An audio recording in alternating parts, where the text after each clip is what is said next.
Is a cruise vacation actually worth the money? I spent 5 days on one to find out. We chose a Royal Caribbean ship departing from Singapore. But this exact ship also sails from Los Angeles, Alaska, Vancouver, and Sydney. So if you're considering a cruise anywhere in the world, this review should still be helpful. The first thing that shocked us was the sheer size of the ship. It has 16 decks, about 2,100 cabins, and more than 6,000 people on board. It really felt like a floating city. Every day we explored different parts of the ship. This is an actual orchestra hall on a ship. How crazy is that? This cruise was extra special for us because our whole family came together from Korea and Australia, 3 generations on the same ship. Before we dive into the details of this journey, let us show you our room first. This is our room. It's balcony room.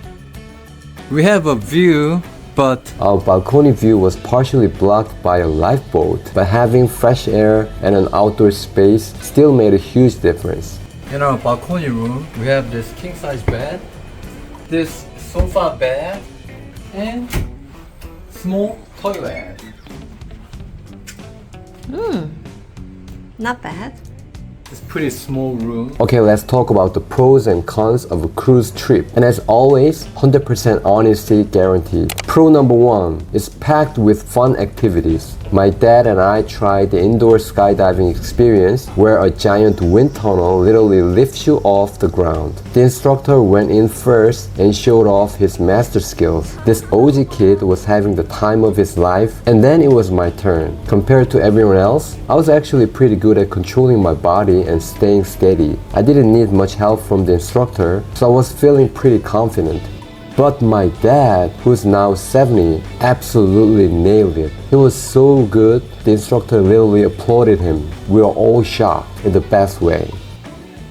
Right next to the indoor skydiving is a flow rider, the onboard surf simulator, another super fun one for sure. And then a full rock climbing wall in the middle of the ocean. We definitely didn't expect that.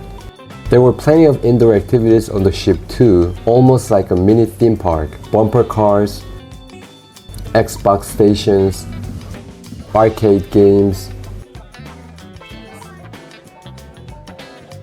table tennis, foosball, and board games. So families with kids were having a blast. Pro number 2, full of entertainment. This cruise was also like a mini museum filled with interesting decorations and art pieces. And of course, there were plenty of live musical performances, like this piano show. You can probably tell I was a very curious, playful kid growing up. Maybe that's why I get along with kids so well even now. We also enjoyed Caribbean-style live music. And look, they even have a robot barista that makes your coffee, one of the coolest things on the ship. Outside the pool, movies were shown on a huge screen. Meanwhile, inside the ship, there were all kinds of performances. A live jazz band, a tap and percussion show, an aerial acrobatic duo, and even a full musical.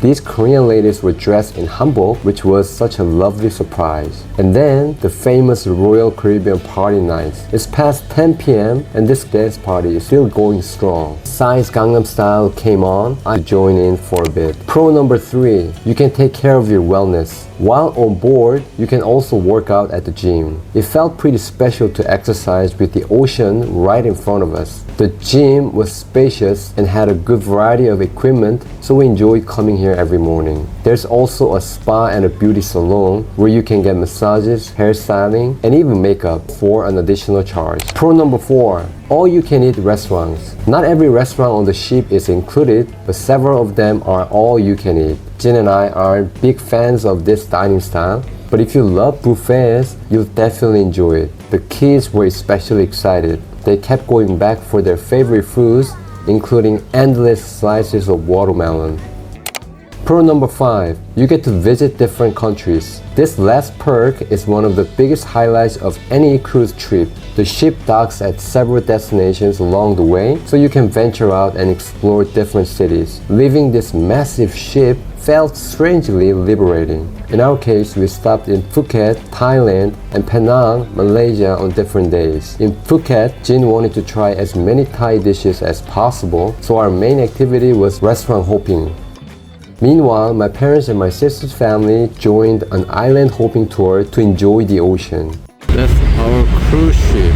Every time we returned to the ship, we were amazed all over again by its sheer size. Penang is known as the food capital of Malaysia, so of course we went out to try the most famous restaurant in town, even if it meant waiting in a long line.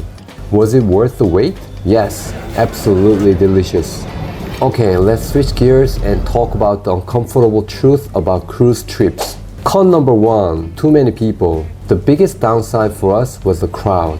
There were just too many people everywhere. With more than 6,000 passengers on board, we had to deal with lines every time we ate, joined an activity, or tried to watch a show. It's currently 6 a.m. See what's happening here. There is no seat at 6 a.m. Pretty crazy, right? Even getting off the ship required waiting in a long line. This is the way out. You need to be prepared for this long line. And considering how expensive cruise trips can be, this is definitely not something people expect, but it is the reality. We feel like a refuge. So just be prepared. Con number 2, difficulties in communication. Being on a cruise ship is a lot like being on an airplane. You basically have no internet unless you pay extra. The Wi-Fi was $30 per phone per day, which adds up really quickly. For a big family like ours, it was almost impossible to communicate or meet up unless we're willing to spend nearly $900 just for Wi-Fi. So that was definitely a challenge. Con number 3, boredom. Despite all the shows, entertainment, and endless buffets, you eventually get used to everything. And if the weather isn't great, many outdoor activities shut down, leaving only a few indoor options, which everyone ends up flocking to. So at some point, you may find the cruise a bit boring. Jin and I are more active and enjoy seeing and experiencing new things. So if you're that type of traveler, a cruise might not be the best fit for you. Con number 4, overpay. Jin and I spent about $1,500 for this cruise, and that's excluding our parents' portion. So was it worth the money for a 4-night trip? Some of you may think that's overpriced, while others might find it reasonable. For us, we'll say it's worth trying once, but probably not something we'll do again. Our family came together in Singapore for this cruise trip to celebrate my dad's 70th birthday. In Korea, it's a big tradition to celebrate a parent's 60th, 70th, and 80th birthday as a family. So my parents and Jin and I flew in from Korea, while my sister's family flew in from Australia. We also prepared a thank you plaque for my dad and I read it to him during the dinner. 최고의 아버지상, 한평생 가족을 위해 묵묵히 성실히 걸어오신 아버지의 지난 세월을 깊이 존경합니다. 가장으로서 언제나 책임을 다하시며 가족의 든든한 버팀목이 되어주시는 아버지는 저희에게 헌신과 사랑의 본보기가 되어주셨습니다. 그런 아버지의 칠순을 진심으로 축하드리며 저희의 사랑과 감사, 존경의 마음을 담아서 이 패를 드립니다. 앞으로도 오래도록 저희 곁에 건강하게 함께 해주세요. 아버지 사랑합니다. 감사합니다. 사랑하는 가족 일동 드림. 자, 네. 고맙다. 네. 감사합니다. Yes, as you can see, my dad absolutely loved it. For sons and daughters watching this, creating a plaque like this is a wonderful way to commemorate a milestone event. We also purchased the birthday celebration service for an additional fee.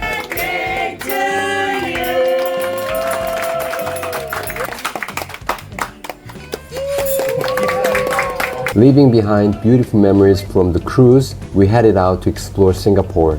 We decided to splurge a little on a hotel for my dad's 70th birthday, and it came with this amazing view of Marina Bay. Marina Bay Sand View. Wow. Wow. Woo, love the view. Wow, what a view.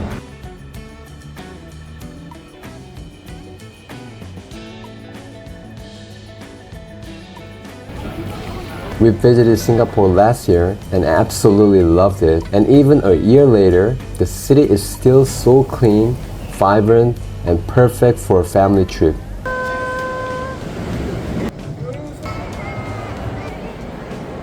Out of everything Singapore offers, my parents enjoyed this spot the most, the Flower Dome at Gardens by the Bay. Because Christmas was approaching, the place was beautifully decorated. When we came last time, it was just a regular botanical garden, so seeing it like this felt extra special.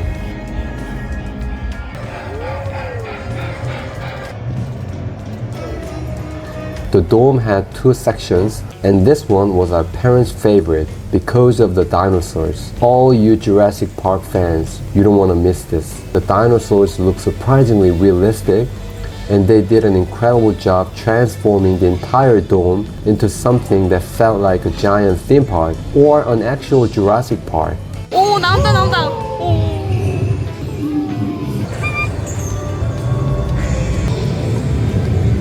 One thing I've always admired about Singapore is how they turn ordinary spaces into fascinating attractions with creativity and storytelling.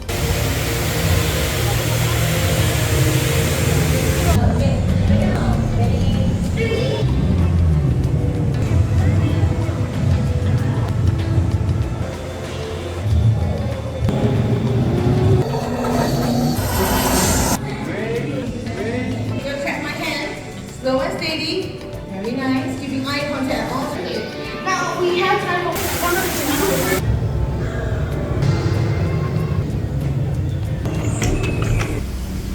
two. We wrapped up our Singapore trip at Changi Airport, home to the famous indoor waterfall, Jewel.